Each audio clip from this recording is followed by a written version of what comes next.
নমস্কার বন্ধুরা। এখন রাত প্রায় 12টা বাজে। ইনস্টাগ্রামে রিল স্ক্রোল করতে করতে একটি ক্লিপ দেখে আমি হতভম্ব হয়ে যাই, তাই ভাবলাম আজ আপনাদের সঙ্গে শেয়ার করি।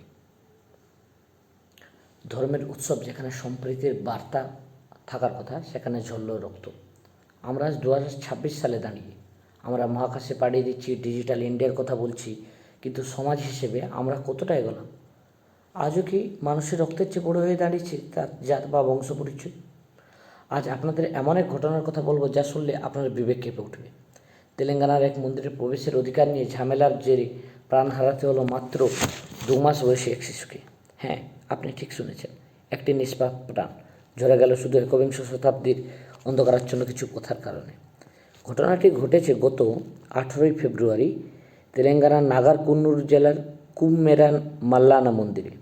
একটি দলিত পরিবার তাদের 2 মাস বয়সী অসুস্থ শিশুকে নিয়ে স্থানীয় মন্দিরে আশীর্বাদ নিতে বা মানত করতে গিয়েছিলেন।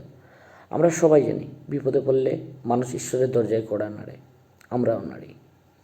কিন্তু সেই পরিবারের জন্য মন্দিরের দরজা ছিল বন্ধ। অভিযোগ উঠেছে মন্দিরের প্রবেশের জন্য 100 টাকা দাবি জানায় কর্তৃপক্ষ। টাকা দিতে রাজি না হওয়ায় নিচু জাতের তকমা দিয়ে তাদের মন্দিরে ঢুকতে বাধা দেওয়া হয়। বিবাদ চরমে পৌঁছলে ওই পরিবারের ওপর চড়াও হয় একদল লোক। অভিযোগ অনুযায়ী ধাক্কাধাক্কি এবং শারীরিক বিবাহ লাঞ্ছনার সময় ওই 2 মাস বয়সী শিশুটির গুরুতর আঘাত পায়। ঘন্টার পর ঘন্টা চলে তর্কাতর্কি আর হেনস্থা, কিন্তু তারা জানতেন না এই দেরিটাই তাদের শিশুর জীবনের শেষ সময় হয়ে দাঁড়াবে।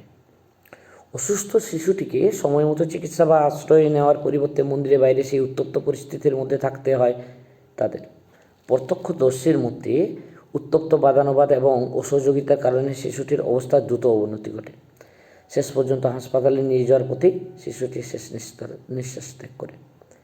বাবা মায়ের কোলে নিথর দেহটি যখন পড়ে রইল, তখন সেই মন্দির বা তথাকথিত সমাজ কি পারল সেই প্রাণ ফিরিয়ে দিতে? পুলিশ ইতিমধ্যে অভিযোগ দায়ের করেছে এবং তদন্ত চলছে, কিন্তু প্রশ্নটা আইনি ব্যবস্থার চেয়েও বেশি আমাদের মানসিকতার। মন্দির কি কেবল নির্দিষ্ট কিছু মানুষের জন্য? ঈশ্বর কি জাত দেখে আশীর্বাদ করেন? প্রশ্নগুলো তো থেকেই যায়। ভারতবর্ষের সংবিধানে আর্টিকেল 17 অনুযায়ী অস্পৃশ্যতা বা ছোঁয়াছুঁই বিলুপ্ত করা হয়েছে। তবুও কেন বারবার দলিত বা পিছিয়ে পড়া শ্রেণীর মানুষকে এমন পরিস্থিতির শিকার হতে হচ্ছে? শিক্ষার অভাব, নাকি শিক্ষার চেয়ে কুসংস্কার বেশি শক্তিশালী হয়ে উঠেছে? মানসিকতা? আমরা মুখে প্রগতিশীলতার কথা বললেও অন্তরে কি আজও বিভেদ পুষে রাখি? এই ঘটনা বিচ্ছিন্ন কোনো ঘটনা নয়, বরং এটি আমাদের সমাজের গভীরে লুকিয়ে থাকা এক ক্ষতের বহিঃপ্রকাশ। একবিংশ শতাব্দীতে দাঁড়িয়েও কি আমরা জাতিভেদ বা মন্দির প্রবেশের মতো তুচ্ছ কারণে একটি শিশুর জীবন কেড়ে নেব? এই ঘটনা আমাদের সমাজের গভীরে লুকিয়ে থাকা এক অন্ধকার দিককে আবারও সামনে এনে দিল। প্রশাসনের কাছে আবেদন যেন এই পরিবার সঠিক বিচার পায়। এই 2 মাসের শিশুটির মৃত্যু কোনো সাধারণ মৃত্যু নয়, এটি আমাদের মানবিকতার মৃত্যু। আমরা যদি আজও মানুষের জাত দেখে তাকে বিচার করি, তবে আমাদের সমস্ত উন্নয়ন অর্থহীন।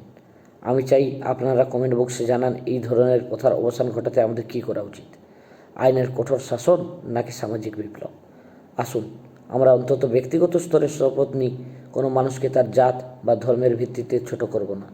সুস্থ সমাজ গড়তে হলে মানুষের পরিচয় হোক শুধু তার মনুষ্যত্ব। নমস্কার, শুভরাত্রি।